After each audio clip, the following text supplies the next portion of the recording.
আসসালামু আলাইকুম।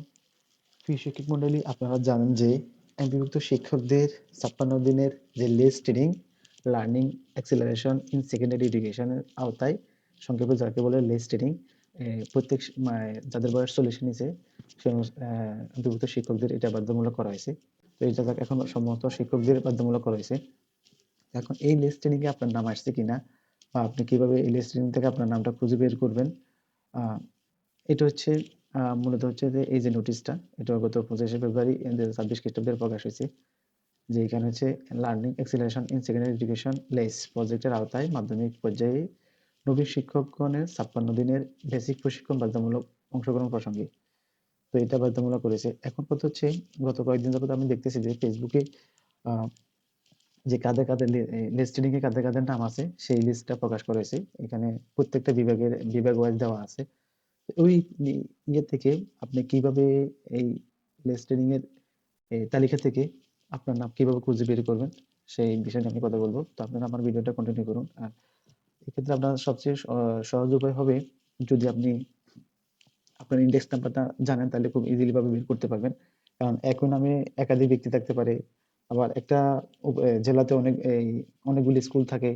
তো এই বিভিন্ন স্কুলে একটা টিচারের নাম ভিন্ন ভিন্ন ব্যক্তি থাকতে পারে।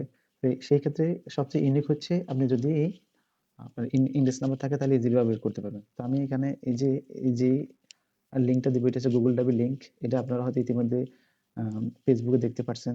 তো এখান থেকে এখানে প্রায় কত জিনিস ডাটা আছে আমি দেখি। তো এখানে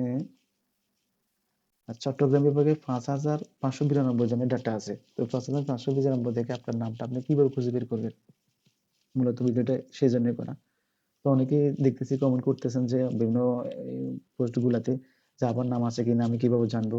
তো সেই ক্ষেত্রে মূলত আমি আপনাদের সুবিধার্থে এই ভিডিওটা করতেছি, যাতে আপনারা খুব ইজিলি ভাবে এই নামটা খুঁজে বের করতে পারেন। তো সেক্ষেত্রে দেখেন আপনার এখানে অনেকগুলো ক্যাটাগরি আছে। এখানে আছে প্রতিষ্ঠানের নাম, জন্ম তারিখ, শিক্ষক কিনা, আইডি, উপজেলা, জেলা, অঞ্চল। হ্যাঁ, তো এই সবচেয়ে এখানে আমি মনে করি ইউনিকটা হচ্ছে ইন্ডেক্স নাম্বারটা। আপনি ইন্ডেক্স নাম্বারটা যদি বের করতে না পারেন, সেটা আপনারা অবশ্যই কমেন্ট করে জানাবেন যে কিভাবে ইন্ডেক্স নাম্বারটা বের করতে হয়, সেটা দেখাই দেবো বা আমি বলে দেবো। অনেকে হয়তো ইন্ডেক্স নাম্বার সেভ করে না, হয়তো অনেকে সেভ করেন না। তো সেক্ষেত্রে যারা সেভ আছে তারা তো ইজিলি ভাবে বের করতে পারবে।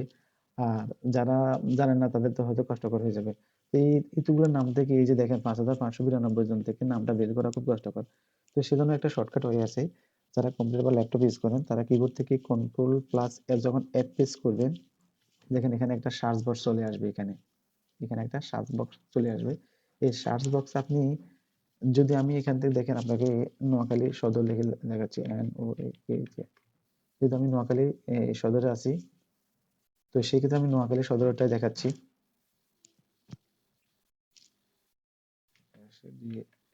দেখেন আমি যখন নোয়াখালী সদর লিখলাম, তখন আমার এই যে নোয়াখালী সদরে যতগুলা টিচার লেস ট্রেনিং এর নাম আছে তাদের দেখাচ্ছে। তো এটাও অনেক হিউজ। এখানে প্রায় 240 জনের লিস্ট দেখাচ্ছে এখানে। তো সেক্ষেত্রে আপনি যদি আপনার স্পেসিফিক নামটা যদি বের করতে চান, সেটার জন্য আপনি এখান থেকে, আমি ধরেন একটা ইন্ডেক্স নাম্বার কপি করে নিচ্ছি। এই ইন্ডেক্স নাম্বারটা কপি করে যদি আপনি এখান থেকে দেখেন, এই ইন্ডেক্স নাম্বারটা যদি দেন, স্পেসিফিক ওই ব্যক্তিটা আপনাকে হাইলাইট করে দেখা, দেখেন এই যে আপনার নামটা চলে আসবে এখান থেকে। আমি আবার অনেক নিচে থেকে একজন ব্যক্তির ইন্ডেক্স নাম্বার নিলাম। এখন একদম প্রথমে চলে আসলাম। এখানে আসে আমি ওই ইন্ডেক্স নাম্বারটা যখন সার্চ করবো, তখন ঠিক ওইখানে চলে আসবে যে ব্যক্তির ইন্ডেক্স নাম্বারটা আছে, দেখেন সেই নাম্বারটা চলে আসবে। তো আপনারা চাইলে এখান থেকে এইভাবে আপনাদের নামটা খুব ইজিলি ভাবে খুঁজে বের করতে পারবেন যে লিস্টিং এ। তবে এই লিস্টিংটা হচ্ছে পর্যায়ক্রমে হবে। আহ সবার একসাথে হবে না। এই পর্যন্ত হবে মানে তৃতীয় ব্যাচ চলতেছে এখন। প্রথম ব্যাচ শেষ হয়েছে, দ্বিতীয় ব্যাচ শেষ হয়েছে, এখন তৃতীয় ব্যাচ চলতেছে। তো পর্যায়ক্রমে যাদের লিস্টে নাম আছে এদের পর্যায়ক্রমে ২০২৮ পর্যন্ত পর্যায়ক্রমে এটা হবে। তো এরপর আপনাদের আর কোনো ইনফরমেশন জানা থাকলে অবশ্যই কমেন্ট করবেন। আমি যদি জানি আপনাদের সাথে সেটা শেয়ার করবো। তো আজকের ভিডিওটা এতটুকু পর্যন্ত। ভালো থাকেন, সুস্থ থাকেন, আল্লাহ হাফেজ। Wish you all the best.